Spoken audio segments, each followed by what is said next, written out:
नमस्कार मित्रांनो, मी हेमंत देसाई ऑफिशियल या माझ्या यूट्यूब चॅनलमध्ये आपलं सगळ्यांचं मनापासून स्वागत करतो।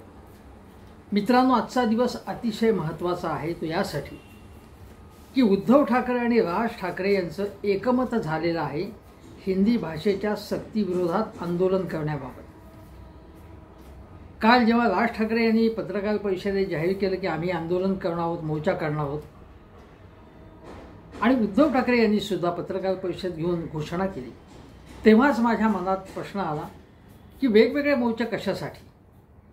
आणि साहजिकच हा प्रश्न उभय नेत्यांच्याही मनात आला आणि मग त्यांनी याच्यातून मार्ग काढला की दोघेही जण संयुक्तपणे मोर्चा काढणार आहेत। आणि राज ठाकरे यांनी अतिशय उत्तम शब्दामध्ये याचं वर्णन केलं की कुठलाही झेंडा मोर्चात नसेल, अजेंडा एकच असेल सगळ्यांचा की मराठी भाषेला महत्त्व मिळालं पाहिजे, मातृभाषेला महत्त्व मिळालं पाहिजे, हिंदीची सक्ती असता कामा नये, पहिलीपासून हिंदीची सक्ती। आणि याचबरोबर इतर अनेक मुद्दे आहेत की ज्या ज्या मुद्द्यांवर महाराष्ट्राला ठेच पोचलेली आहे, महाराष्ट्राचं मन दुखावलं आहे, महाराष्ट्राच्या स्वाभिमानाला डंख पोचवणाऱ्या सगळ्या दादागिरीच्या विरोधातला हा मोर्चा आहे। उद्धव ठाकरे यांनी तर सांगितलं की ही भाषिक आणीबाणी, अतिशय योग्य शब्द त्यांनी वापरला, कारण 25 जूनला आणीबाणीला 50 वर्ष झाल्याबद्दल भारतीय जनता पक्षाने काँग्रेसच्या विरोधात, इंदिरा गांधींच्या विरोधात जोरदार प्रचार केला। आज त्या सगळ्याचे संदर्भ बदललेले आहेत आणि आज गेल्या 11 वर्षामध्ये ती आणीबाणी काहीच नाही अशी आणीबाणी आज भारतीय जनता पक्षाने लागू केलेली आहे, अंमलात आणलेली आहे। सगळ्या घटनात्मक संस्थांवरती आपलं नियंत्रण प्रस्थापित केलं आहे, प्रशासनावरती सगळी संघ भाजपची माणसं घुसवलेली आहेत सगळीकडे, सगळ्या राज्यामध्ये प्रशासनात, न्यायालयात, मीडियामध्ये सगळीकडे आपली माणसं घुसवून एक देश, एक पक्ष, एक संस्कृती आणि एक भाषा लादण्याचा हा प्रयत्न आहे। हा उघड उघड फॅसिझम आहे, ही उघड उघड एकाधिकारशाही आहे, ही जुलूमशाही आहे। मी तुम्हाला सांगतो की 1960च्या अगोदरचा इतिहास तो मी मग सांगेन, पण एवढंच सांगतो की तेव्हा नेहरूंच्या विरोधात आंदोलन होतं आणि नेहरूंचा पक्ष, नेहरूंची बाजू यशवंतराव चव्हाणांनी घेतली होती। नेहरूंचं म्हणणं असं होतं की भाषावार प्रांत रचनेला एकूण त्यांचा तसा विरोध होता, कारण नुकतीच फाळणी झाली होती, त्याला फार काळ झाला होता, राष्ट्र उभारणीचं काम महत्त्वाचं होतं। अशा वेळी हिंदू मुस्लिम दंगे आपण पाहिले, आता भाषिक दंगे होऊ नयेत आणि राष्ट्रीय एकात्मतेला कुठेही तडा जाऊ नये ही त्यांची भीती होती। त्यामधून त्यांचा विरोध होता की त्यांचं असं म्हणणं की टप्प्याटप्प्याने करावं। आणि महाराष्ट्राच्या बाबत सुद्धा नेहरूंचं धोरण काही प्रमाणात चुकीचं होतं, पुढे त्यांनी आपली चूक दुरुस्तही केली, पण नेहरूंची बाजू यशवंतराव चव्हाणांनी घेतली तेव्हा, म्हणून त्यांना विरोध झाला। पुढे चव्हाणांनी हा प्रश्न वेगळ्या प्रकारे हाताळला आणि मग संयुक्त महाराष्ट्राचं स्वप्न साकार झालं। यशवंतराव चव्हाणांनी काँग्रेसची लाईन, नेहरूंचा पक्ष घेतला होता, पण नंतर मात्र संयुक्त महाराष्ट्रवादी भूमिका काँग्रेसला घ्यावी लागली, ती घेतली यशवंतराव चव्हाणांनी। आणि ज्या दिवशी संयुक्त महाराष्ट्र राज्याची स्थापना झाली, शिवाजी पार्क मोठा उत्सव झाला, मिरवणुकीने लोक आले आणि त्यावेळी SM जोशी या लढ्यातले एक महत्त्वाचे सेनानी ते बाजूला उभे होते, तेव्हा यशवंतरावांनी सांगितलं की तुम्ही आमच्या विरोधात लढत होतात, आम्हालाही तुमची बाजू पटलेली एक प्रकारे, आता आपण संयुक्त महाराष्ट्र स्थापन केलेलं आहे, तुमची मागणी मान्य झाली, आपली महाराष्ट्राच्या राज्याची स्थापना झाली आहे, भाषिक तत्वावर झालेली आहे, आता आपण एकत्रपणे काम करायचं आहे। म्हणून त्यांनी हातात हात घेतला SM जोशींचा। याला म्हणतात स्टेट्समनशिप, याला म्हणतात विरोधकांचाही सन्मान करणं आणि विरोधकांना आपल्या बरोबर घेणं, त्यांच्याशी संवाद टाकलं, त्याला शत्रू न समजणं। परंतु भारतीय जनता पक्ष मात्र विरोधी पक्षांना संपवायचा त्यांनी विडा उचललेला आहे। महाराष्ट्राचा वारंवार अपमान करण्याचा अट्टहास आहे यांचा। साधी आपण राज्यपाल कोश्यारी यांनी महात्मा फुले, सावित्रीबाई फुले छत्रपती शिवाजी महाराज यांचा अपमान केला, आपल्या दैवतांचा अपमान केला त्यांनी अनेकदा, इतरांनी अपमान केला, कोणी मोदी आणि छत्रपती शिवाजी महाराज यांची तुलना केली, किती वेगवेगळ्या प्रकारे अपमान केला. कोश्यारी ते म्हणाले की इथे राजस्थानमधले वगैरे लोक नसते तर इथे मुंबईची पंचायत झाली असते, काही करता आलं नसतं मुंबईला. म्हणजे मुंबई आणि महाराष्ट्राचा अवमान वारंवार केला या लोकांनी, हे तुम्हाला सांगतो. त्यामध्ये सुधांशू त्रिवेदी यांच्यापासून अनेक जण आले. आणि आज देवेंद्र फडणवीस हे मोदी शहा यांची लाईन चालवत आहेत. ज्याप्रमाणे यशवंतराव चव्हाणांनी नेहरूंची बाजू घेतली त्याप्रमाणे देवेंद्र फडणवीस हे मोदी शहांची बाजू घेतात. पण यशवंतराव चव्हाण आणि देवेंद्र फडणवीस यांच्या जमीन आसमानाचा फरक. यशवंतराव चव्हाण हे सुसंस्कृत राजकारणी होते.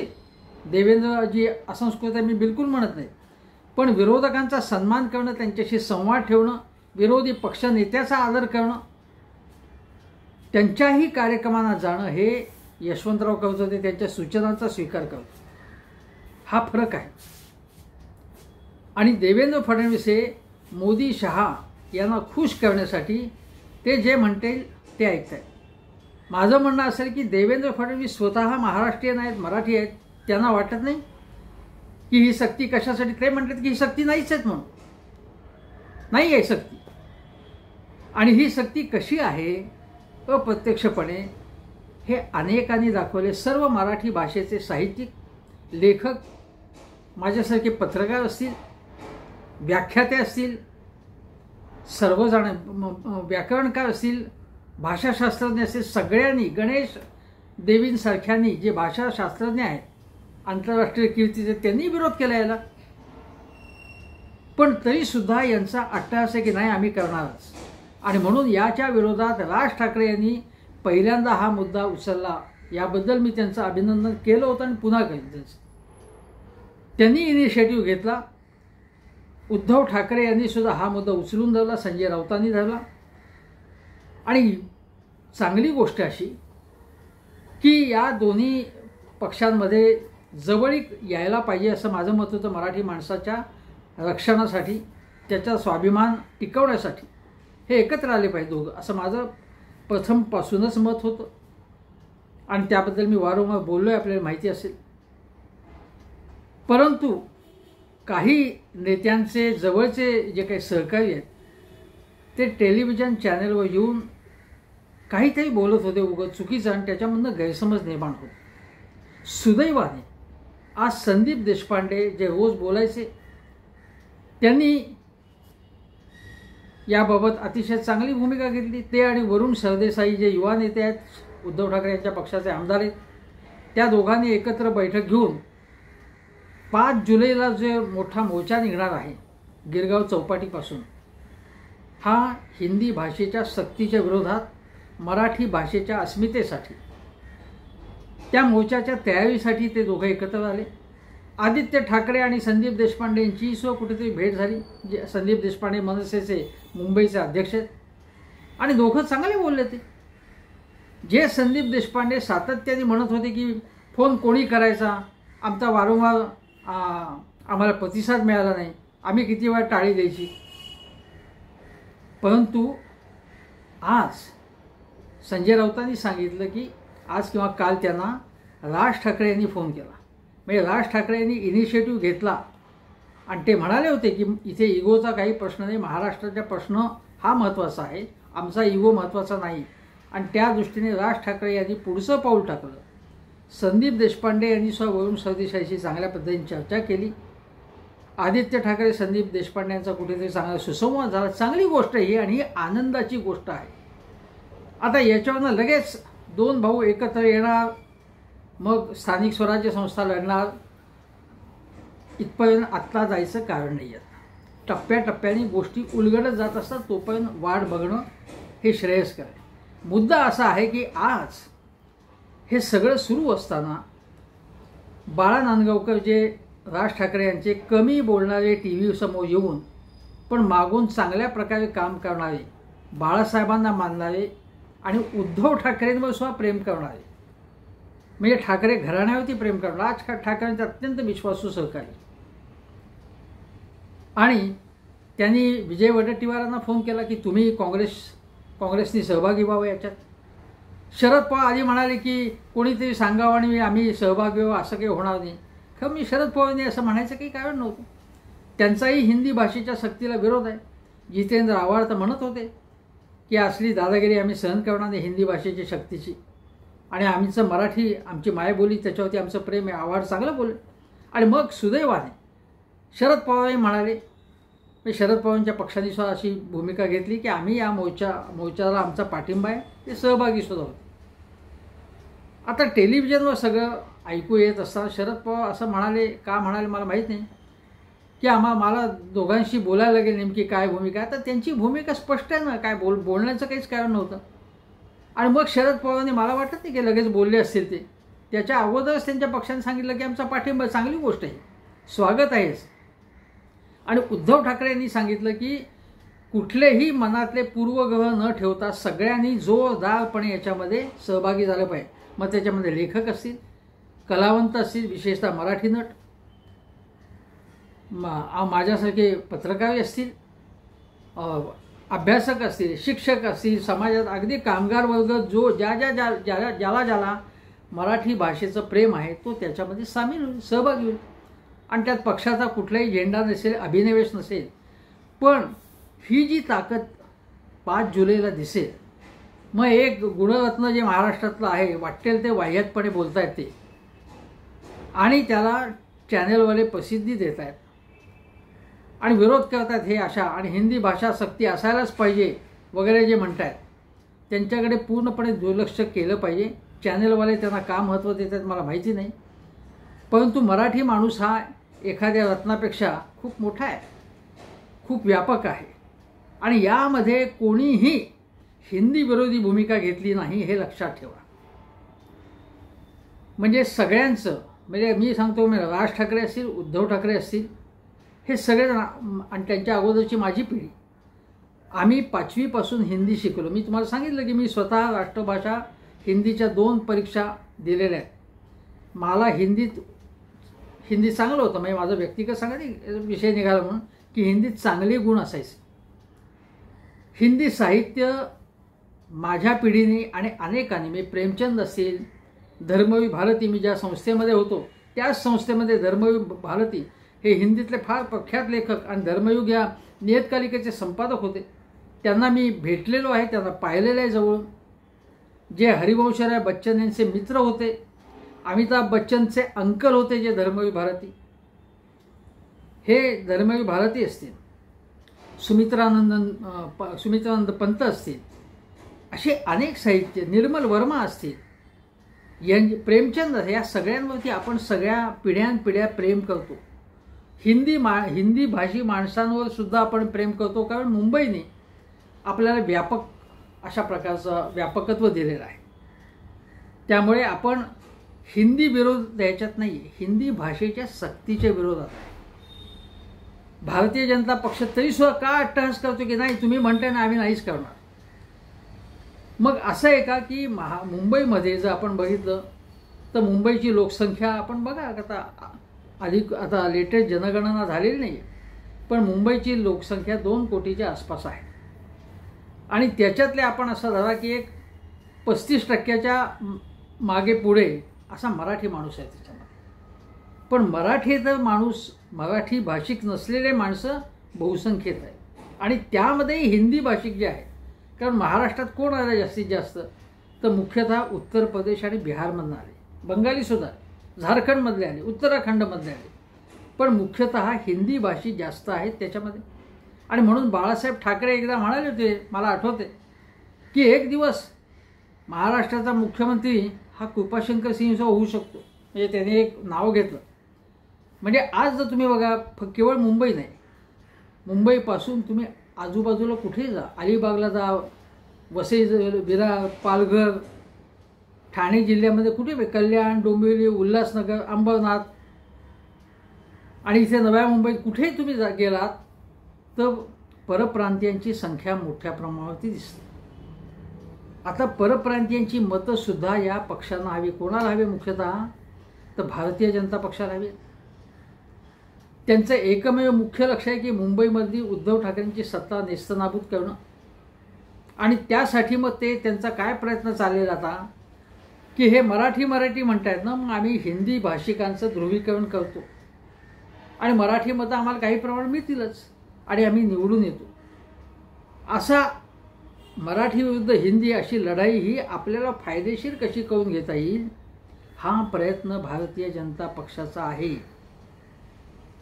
कारण भारतीय जनता पक्षाचे लोक काय म्हणतात की आम्हाला काय मराठी लोकांची मतं मिळत नाहीत का. पण भारतीय जनता पक्षाची एकूण धोरणं बघितलं तर दिल्ली सांगते ते ऐकतात. आज गुजरातमध्ये सुद्धा मराठी हिंदीची सक्ती नाही आहे. तुम्ही कुठेही गेलात, आंध्रामध्ये प्रयत्न चालला आहे की हिंदी सुद्धा आली पाहिजे, हिंदी आली पाहिजे म्हणून नायडूंचा, पण तिथे रस्त्यावरती त्यांना विरोध होते. चंद्रबाबू नायडूचे मुख्यमंत्री. तेलंगण घ्या, तामिळनाडूना, कुठेही हिंदीची सक्ती नाही आहे. अन्य अनेक राज्यातही नाही. हे खोटं सांगतायत.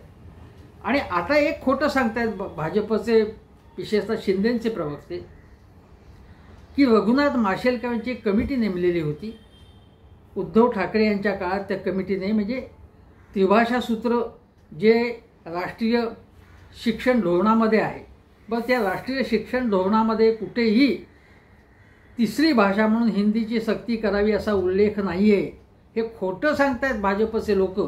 हे मनसेचे नेते राज ठाकरे असतील, बाकीचे प्रवक्ते वारंवार सांगतात.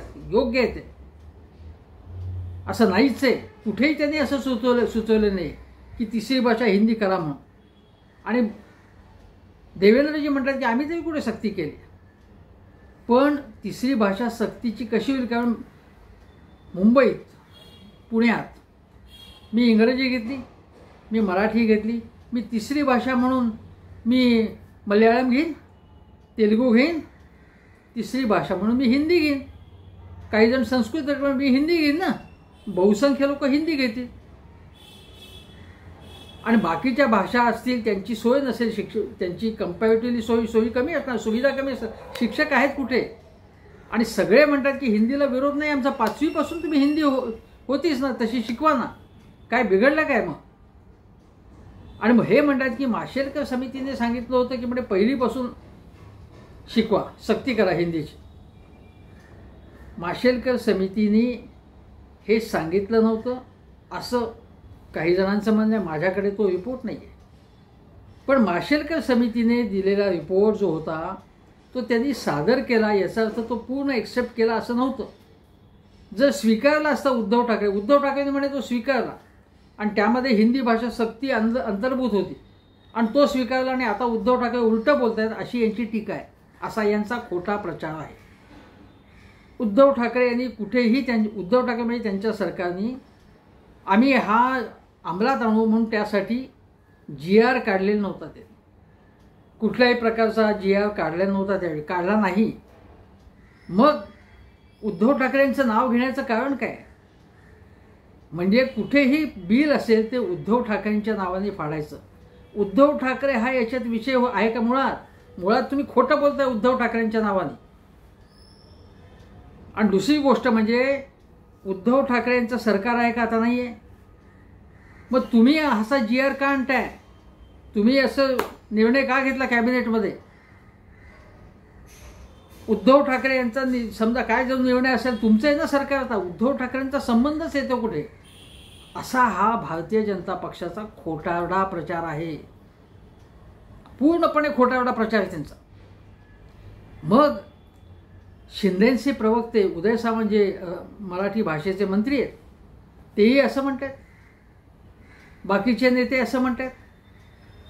दादा भुसे काय म्हणाले की राज ठाकरे आणि आमची चर्चा झाली, काही बाबतीत मतभेद आहेत, काही त्यांच्या सूचना चांगल्या आहेत, पण राज ठाकरे यांनी त्यांची हजामत केली अशा प्रकारची बातमी सामनाने छापलेली. त्यांचा भुस्सा केला म्हणून राज ठाकरेंनी विचारलं त्यांना की तुम्ही कुठल्या भाषेत शिकला आणि तुमची भूमिका काय याबाबत. दादा भुसे यांची शिक्षण मंत्री म्हणून काय भूमिका आहे त्यांनी विचारलं. मग उद्धव ठाकरे काय म्हणतात, महाविकास आघाडी सरकार तिथे सगळी पदं घुसवली आणि त्यांच्या नावाने बोंबा मारतात. ज्यांना मंत्री केलं उद्धव ठाकरेंनी, ज्यांना पदं दिली ते त्यांच्या विरोधात बोंबलत आहेत. तो आज विषयच नाही मुळात. त्यामुळे या गोष्टी सांगणं अतिशय आवश्यक आहे. हे किती खोटारडे लोक आहेत, हे किती खोटारडे, खोटं बोलत आहेत ते अत्यंत. आणि आज तुम्हाला सांगतो की अनेक प्रायव्हेट इंग्रजी शाळांमध्ये इंग्रजी तिथे मराठी सक्तीची कोणी केली आहे? उद्धव ठाकरे यांच्या महाविकास आघाडी सरकार. पण आज त्याची अंमलबजावणी अनेक इंग्रजी शाळात होत नाही. होती की नाही हेही बघितलं जात नाही आहे. मग याबाबत मराठी भाषेचे मंत्री काय करतात? शिक्षण मंत्री काय करतात? देवेंद्र फडणवीस काय करतात? मराठी भाषा शिकवली जात नाही तिथे. त्याचं काय करायचं? त्यामुळे आणि माशेलकर समितीच्या इतर शिफारसी आहेत, त्याचं काय केलं यांनी? मुळात अनेक शाळांमध्ये एक शिक्षकी शाळा आहे. अनेक शाळांमध्ये धड पिण्याच्या पाण्याची सोय नाही आहे. आणि हे गोष्टी करत आहेत. हिंदी भाषा आम्ही ऑनलाईन व्यवस्था करू, हिंदी भाषा शिकू, अमुक शिकू, तमुक शिकू. काहीही करणार नाहीत हे. यांना केवळ मतं हवी आहेत. हे घाबरलेले आहेत आता. यांची मस्ती आहे ना, हे दोन भाऊ एकत्र आल्यामुळे आणि बाकीचे सगळे लोक एकत्र सामर्थ्य दाखवणार असल्यामुळे यांचा माज उतरण्याची शक्यता आहे. तुम्हाला सांगतो, सत्तेची जी मस्ती आहे ना यांची, ती उतरवलीच पाहिजे. आणि याला निवडणुकांचाही संदर्भ आहे. हे सगळे राजकीय पक्ष विरोधातले असतील, सत्तेतले असतील, हे सगळं मराठी भाषेसाठी आणि हिंदी भाषेसाठीच करतायत असं नाही. भाषेचंही राजकारण असतं ना. संयुक्त महाराष्ट्र समितीने ते राजकारण केलं. संयुक्त महाराष्ट्र समिती तुम्हाला सांगतो, म्हणजे तुम्हाला माहिती असेल की अगोदर मुंबई राज्य होतं. मग 1956 साली द्वैभाषिक झालं. म्हणजे मुंबई राज्यामध्येच राज्याचं रूपांतर विशाल द्वैभाषिकात झालं. म्हणजे महाराष्ट्र आणि गुजरात दोन्ही त्याच्यामध्ये होतं. त्याला दोन्ही भाषिकांचा विरोध होता याला, पण ते केलं 1956 मध्ये. आणि ते होण्याच्या अगोदर विशाल द्वैभाषिक राज्याची स्थापना केव्हा झाली? 1 नोव्हेंबर 1956 रोजी. त्याच्या अगोदर 26 फेब्रुवारीला, बघा 26 फेब्रुवारी हाच दिवस आहे. हाच मराठी भाषा दिन आहे ना, मला वाटतं कुसुमाग्रजांचा. आता त्यावेळी विरोधी पक्षांनी एकत्र येऊन 56 साली संयुक्त महाराष्ट्र समितीची स्थापना केली. आणि जसं आता चौपाटीवरती जो मोर्चा निघणार त्यात सगळ्या पक्षाचे, सगळ्या विचारांचे मराठी भाषी प्रेमी असणार, त्याचप्रमाणे संयुक्त महाराष्ट्र समितीमध्ये कोण कोण होतं बघा. 1956 साली प्रजा समाजवादी पक्ष, भारतीय कम्युनिस्ट पक्ष, शेतकरी कामगार पक्ष, लाल निशाण पक्ष, मजदूर किसान पक्ष, Schedule Caste Federation, Revolutionary Communist पक्ष, असे कितीतरी पक्ष, समाजवादी पक्ष, दलितांचे पक्ष. एवढंच काय तुम्हाला सांगतो की हिंदू महासभा आणि जनसंघवाली सुद्धा त्याच्यामध्ये होते. त्यात ज्याला आपण आघाडीवरचे हे पक्ष नव्हते, त्यांची ताकद कमी होती, अगदीच कमी होती, पण तेही होते याच्यात. हे लक्षात घ्या. संयुक्त महाराष्ट्रवादी काँग्रेस जनपरिषद हा पक्षही होता आणि त्याचे सरचिटणीस होते SM जोशी आणि डांगे हे समितीच्या संसदीय मंडळाचे अध्यक्ष होते. हे सगळ्या विचारांचे लोक त्याच्यामध्ये होते. आणि मी तुम्हाला सांगतो, ज्याप्रमाणे हिंदू महासभा आणि जनसंघाचे लोक होते, मग आता ही भारतीय जनता पक्षामध्ये ज्यांना वाटते की हे चुकीचं आहे, तर त्यांनी मोर्चामध्ये सहभागी व्हायला काय हरकत आहे? ते मोदी प्रेमी आहेत का महाराष्ट्र प्रेमी आहेत? ते अमित शहा प्रेमी आहेत का महाराष्ट्र प्रेमी आहेत? हे लक्षात घेतलं पाहिजे. एकनाथ शिंदेची भूमिका काय याच्याबाबत? अजितदादा पवारांचं मी अभिनंदन करेन याच्याबाबत. ज्याप्रमाणे आणीबाणी विरोधात, जो काही आणीबाणीच्या इंदिरा गांधींच्या विरोधात कार्यक्रमाला अजित पवार गेले नाहीत, कारण त्यांना यांचा अजेंडा माहिती आहे काय तो. यांचा अजेंडा वेगळाच आहे. लोकशाही प्रेमाचा दिखावा आहे भाजपवाल्यांचा. आणि त्यांना फक्त आणि फक्त काँग्रेसचा आणि नेहरूंचा द्वेष करायचा आहे आणि आपली हुकुमशाही इथे प्रस्थापित करायची. म्हणून अजितदादा तिथे गेले नाहीत, चांगली गोष्ट आहे, अभिनंदन. त्याचबरोबर अजितदादा असं म्हणाले की 5वी नंतर हिंदी शिकवा ना तुम्ही. म्हणजे अजितदादांनी विरोध केला आहे. आता त्यांचा पक्षही असा गमती झाला की त्यांच्याच पक्षाचे माणिकराव कोकाटे वेगळंच म्हणाले. ते म्हणाले की माझं हिंदी चांगलं नाही आहे, त्यामुळे माझी अडचण होते वेगवेगळ्या ठिकाणी जाताना, मग हिंदी शिकवा पहिलीपासून. आता गंमतच आहे, लहान मुलं 4-5 वर्षाची सुद्धा जर कॉस्मोपॉलिटन समाज आहे ठिकठिकाणी, तिथे बोलतात ना हिंदीमध्ये. त्यांना कोणी शिकवतं का पुस्तकं देऊन? आपल्या मित्रमंडळींशी बोलता बोलता ते हिंदी संवाद साधतात. म्हणून माझं काय म्हणणं आहे की हे लक्षात घेतलं पाहिजे की या भाषेचं पॉलिटिक्स, भाषावार प्रांतरचनेचं राजकारण झालं, आणि ते राजकारणाचा विषय आहे ना. भाषाकारण हा राजकारणाचा विषय आहे आणि तो झाला पाहिजे. मग राजकारण कशाचं करतात? अर्थकारणाचं करतात, विकासाचं करतात. हे राजकारण आहे ना. याचं राजकारण करू नका, त्याचं राजकारण करू नका. मग कशाचं करायचं राजकारण? हे मुद्दे आहेत ना, अस्मितेचे मुद्दे आहेत. त्यामुळे अस्मिता, महाराष्ट्राची अस्मिता, महाशक्ती म्हणजे भाजप ठेचते आहे. त्यांना आपली हुकुमशाही, एकाधिकारशाही आणि एकच विचार आपला सगळ्या देशात प्रस्थापित करायचा आहे. त्यांना प्रादेशिक अस्मिता मान्य नाही आहे. याला विरोध आहे आणि याला प्राणपणाने प्रत्येक मराठी माणसाने विरोध केला पाहिजे. आणि त्याचवेळी उत्तर भारतीयांचा कोणाचाही द्वेष करता कामा नये. उलट माझं म्हणणं आहे की त्या मोर्चामध्ये हिंदी भाषिकांनाही सामील करून घ्या तुम्ही. त्यांना सांगा की हे काय चाललं आहे यांचं. आमचा तुमच्या भाषेशी, तुमच्याशी द्वेष नाहीच आहे. हे काय चाललं आहे हे तुम्ही लक्षात घ्या. आणि तुम्ही इथे महाराष्ट्रात राहताना 15-15 वर्ष राहणारे आपण महाराष्ट्रीयन समजतो. अनेक जण असे सामील झाले तर आपल्याकडे, म्हणजे सामाजिक आणि सांस्कृतिकदृष्ट्या सामील जर झाले असतील मनाने, तर ते आपण महाराष्ट्रीयन समजतो. त्या परप्रांतीय जे आहेत त्यांना समजावून सांगा तुम्ही या मोर्चामध्ये तुम्ही की तुम्हालाही मान्य नाही. आणि जर असं झालं तर मराठी विरुद्ध हिंदी भाषी असं करून भारतीय जनता पक्षाचा फायदा करून देता कामा नये यावं. आणि हे मराठी भाषेचं प्रेम आहे ते कोणाच्या विरोधात नाही. ते आमच्या सत्वाची लढाई आहे, आमच्या अस्मितेची लढाई आहे, आमच्या मातृभाषेच्या प्रेमाची आहे. आणि त्या मातृभाषेची अप्रत्यक्ष अवहेलना आम्ही सहन करणार नाही. दिल्लीवरनं कोणी काही सांगू आणि आम्ही ऐकू असं होणार नाही. हे सांगणं अत्यंत महत्त्वाचं आहे, हे लक्षात घेतलं पाहिजे. मी तुम्हाला सांगतो की जेव्हा संयुक्त महाराष्ट्र समिती स्थापन झाली आणि मग जेव्हा निवडणुका झाल्या, त्या निवडणुकांमध्ये काँग्रेसची संख्या, काँग्रेसला विधानसभेमध्ये ताकद कमी झाली, 235 मिळाले. पण संयुक्त महाराष्ट्र समितीला इतर जणांशी आघाडी करून 161 जागा मिळालेल्या होत्या. काही कमी जागा नाही मिळालेल्या संयुक्त महाराष्ट्र समितीला.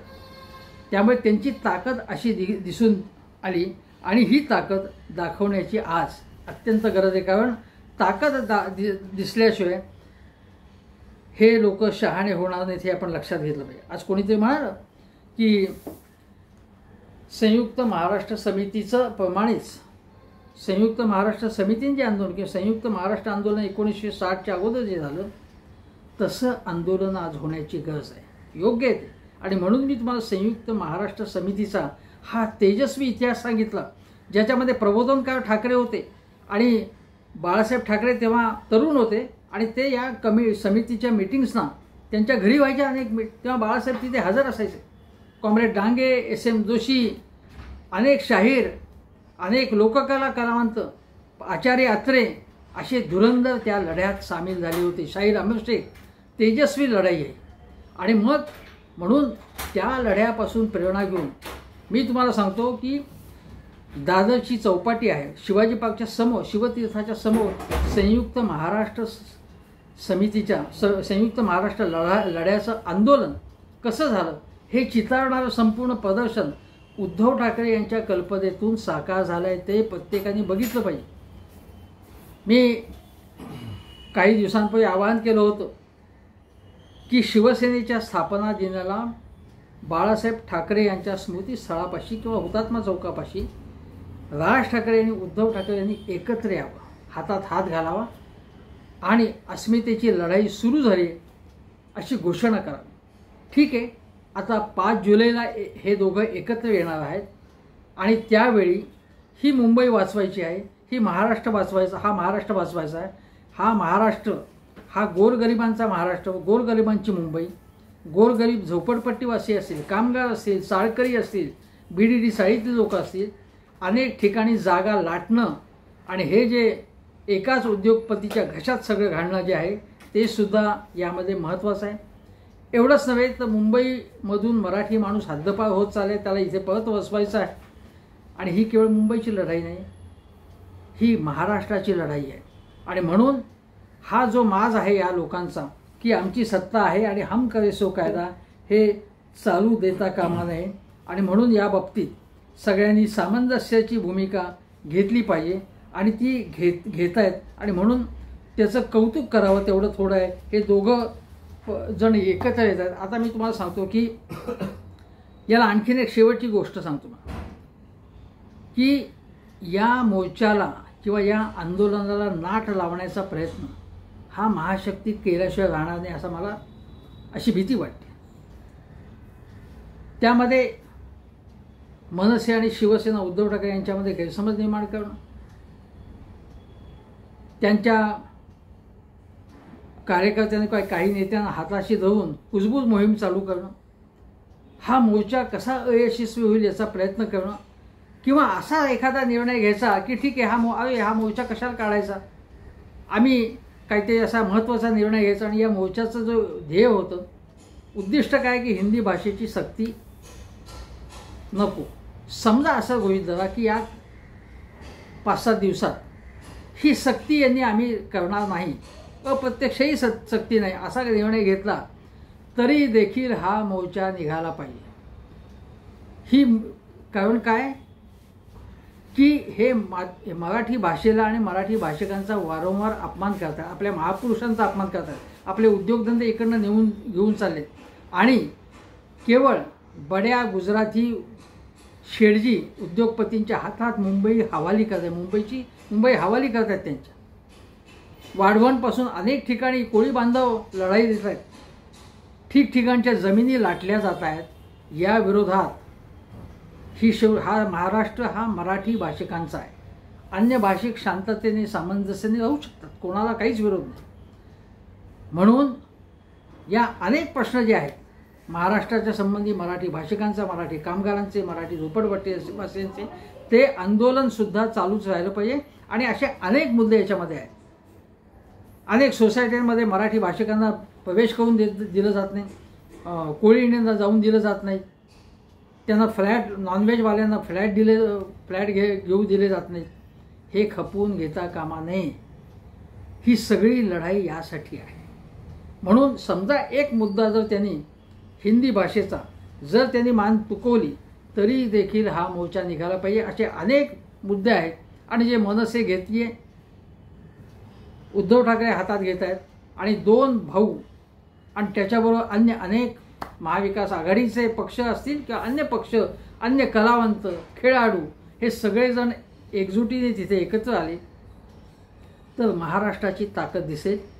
संयुक्त महाराष्ट्र समितीने जे ऐतिहासिक आंदोलन केलं आणि महाराष्ट्र मिळवला, 106 हुतात्म्यांनी मिळवला, तशा आता कितीही लाठ्याकाठ्या चालवल्या, गोळ्या घातल्या, तरीसुद्धा हा मोर्चा जो आहे तो मोर्चा ताकद दाखवेल. आणि त्याच्यानंतर उद्धव ठाकरे आणि राज ठाकरे या दिशेने मराठी अस्मिता जागवण्यासाठी, रक्षण करण्यासाठी पुढे टप्प्याटप्प्याने या आंदोलनाचे पुढचे टप्पे गाठतील, अन्य अनेक मुद्दे हाती घेतील आणि मराठी भाषिकांचा आवाज बुलंद करतील. याबद्दल माझ्या मनात शंका नाही आहे.